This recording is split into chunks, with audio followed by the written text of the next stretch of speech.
About 7:44 this morning on Rossen Reports, startling claims that the most popular kind of smoke detector may not protect your family in a fire. Today, national investigative correspondent Jeff Rossen is here with the details. Jeff, good morning. Hey, Savannah, good morning. This really does affect all of us. And look, we've all been there. You burn toast in your house and suddenly your smoke alarm goes off.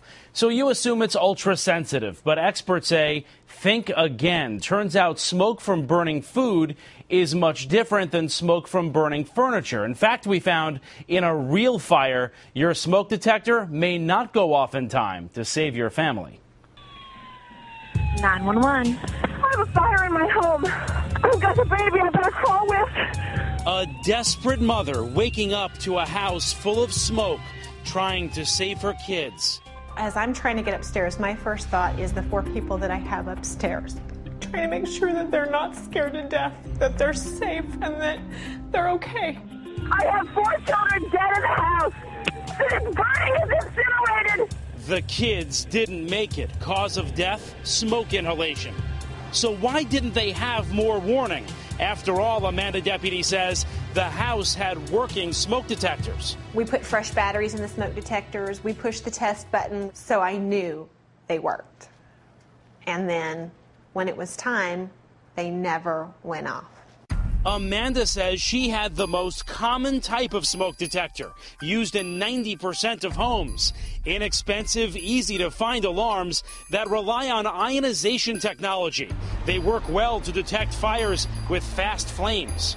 But experts say some of the most deadly fires are the smoldering, smoky kind that can fill your home with toxic gases while you sleep. Experts say in those fires, ionization alarms don't work well, going off way too late or not at all. And that means that the individuals could have a fire in their home and never receive a warning. Don Russell is a scientist at Texas A&M. He's run hundreds of tests. When I go to the store to buy a smoke detector, I assume that it's going to sound when there's smoke. That's a reasonable assumption, but it's wrong. His findings are a bombshell in the industry, that the most popular smoke detectors may not help you in a fire. You're about to see just how scary that can be. We had Dr. Russell set up a test at the Texas A&M Engineering Extension Service. First, Dr. Russell placed 3 ionization detectors, the kind most of us have, in a room with a couch. Next, firefighters set a slow, smoky fire using a soldering iron.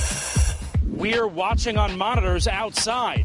Firefighters say every minute counts to get your family out. But watch, the room is filling up with smoke, and the smoke detectors still haven't gone off. It's been 30 minutes. The smoke is all the way to where the smoke detectors are, and we still don't have any alert from the smoke detectors. Finally, at 36 minutes. We do have a smoke detector going off. Minutes later, the other 2 go off, just as the couch is about to erupt in flames. It's way too late. It's too dangerous. You couldn't get out of that room reliably. Remember, this is the type of smoke detector most of us have. But there's another technology out there that experts say gives you better warning in these fires. It's called a photoelectric detector, and even government tests show it goes off much sooner in smoky fires. Watch what happens when Dr. Russell sets up another test, this time with a photoelectric next to those 3 ionization detectors. 17 minutes in, with barely any smoke in the room, the photoelectric sounds the alarm. Photoelectric is telling us, you've got a fire, get up, solve the problem, get out of the house. Meanwhile, toxic smoke is overtaking the room. In fact, it takes another 21 minutes before any ionization detectors go off.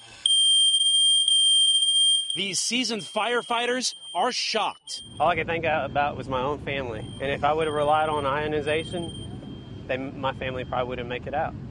But with the photoelectric, they would have had plenty of time to get out.